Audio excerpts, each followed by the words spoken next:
wabarakatuh.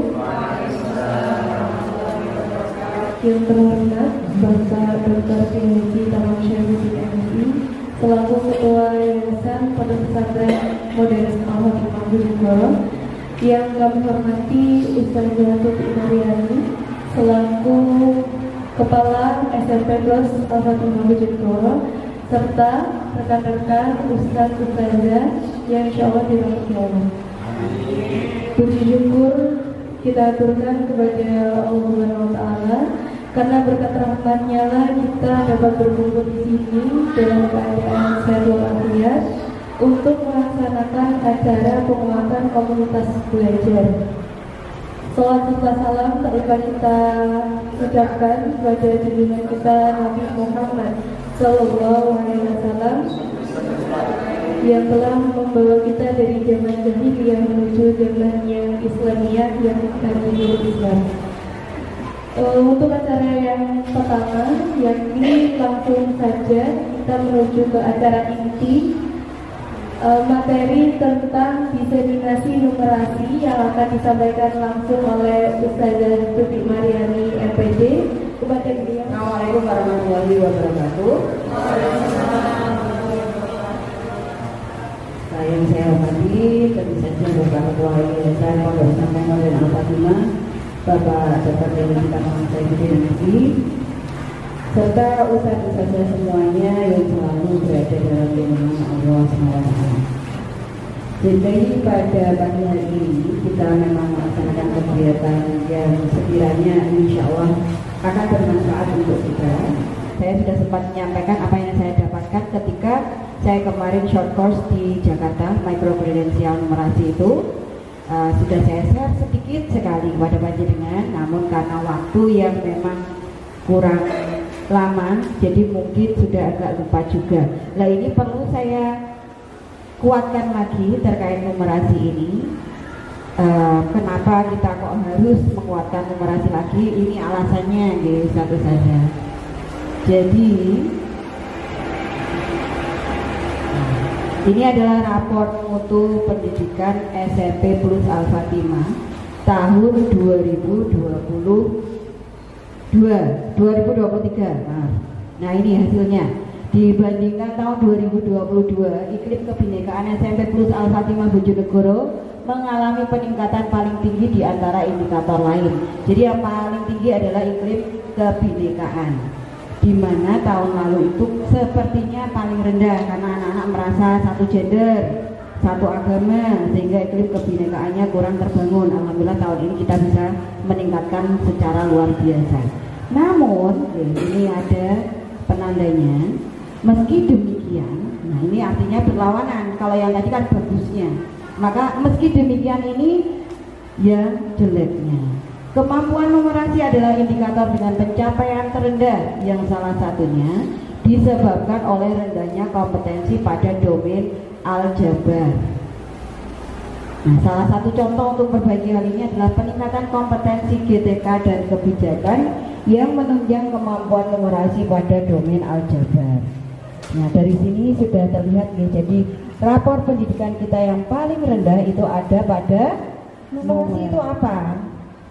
Apa toh numerasi itu? Apakah numerasi sama dengan matematika? Oke, let's find out. Mari kita cari tahu. Oke, jenengan silakan sekarang pegang HP masing-masing, ke Google, silakan diketikkan kata kunci matematika. Yang muncul sama enggak dengan yang di layar kita ini?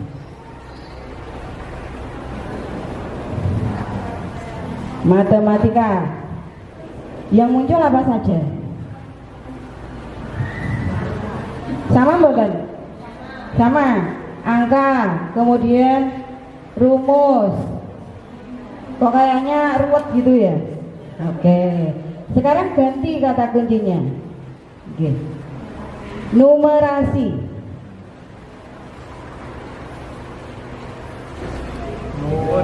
Oke, sampun.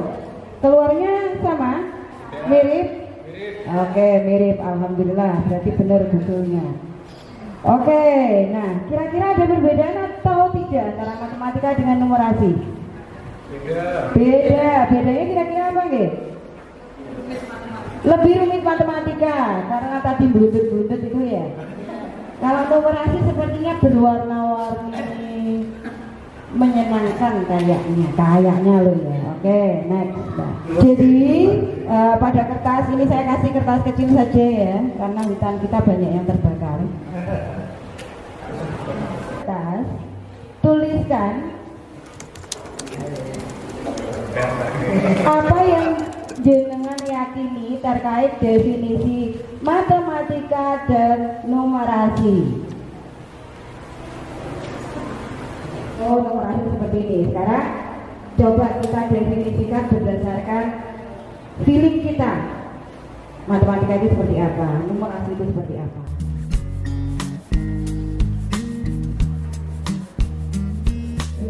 Bebas sesuai pengertian masing-masing. Misalnya ditulis matematika sama dengan ruwet, boleh. Tapi kasih contoh. Matematika adalah cabang ilmu pengetahuan yang membahas permasalahan dengan menggunakan berbagai rumus dan berhubungan dengan angka, perjumlahan, perkalian, dan pembagian. Kalau numerasi hampir sama dengan matematika tetapi lebih mudah dan tidak dengan rumus. Oke. Pempes minyak susu. Dan itu saatnya kita ditantang untuk melakukan numerasi di rumah tangga.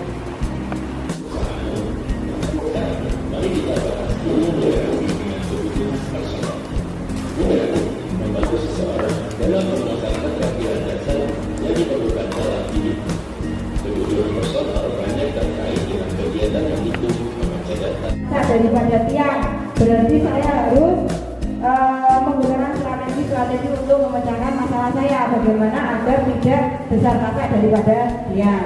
Nah, karena saya jajannya banyak, berarti yang saya kurangi nanti jajannya seperti itu. Atau bisa juga dengan, oh saya nggak bisa kurangi jajan, itu lebih saya misalnya.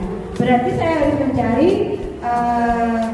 side job atau pekerjaan tambahan untuk mendapatkan ekstra money, baik sebagai konsep abstrak itu untuk matematika murni maupun yang diterapkan pada disiplin ilmu lain seperti fisika dan teknik, jadi matematika terapan. Nah, ternyata numerasi itu tidak sama dengan matematika pada the Australian curriculum. To be numerate is to use mathematics effectively to meet the general demands of life at home, in paid work, and for participation in community and business life. Jadi catat numerasi itu artinya bisa menggunakan matematika secara efektif untuk memenuhi tuntutan umum permasalahan pada kehidupan sehari-hari di rumah, dalam pekerjaan, dan untuk berpartisipasi dalam kehidupan sosial bermasyarakat. Setiap hari bisa kita lakukan dan biasa kita lakukan atau saya kira itu saja terkait pengenalan tentang numerasi. Monggo jika ada pertanyaan bisa disampaikan. Kira-kira sudah memahami tentang numerasi atau belum sekarang? Satu yang biasa dan akhirnya bisa seperti itu. Jadi tanpa menyebutkan bahwa ini numerasi, tapi kita lakukan terus-menerus, maka insya Allah kemampuan anak-anak akan mengalami peningkatan. Bukan hanya anak-anak saja, tapi kita pun juga akhirnya berada di jalur yang tepat ketika mengaplikasikan numerasi. Seperti itu, bisa. Meskipun sebenarnya tanpa kita sadari, kita sudah bernumerasi setiap hari. Nah, ketika misalnya nanti IPS itu biasanya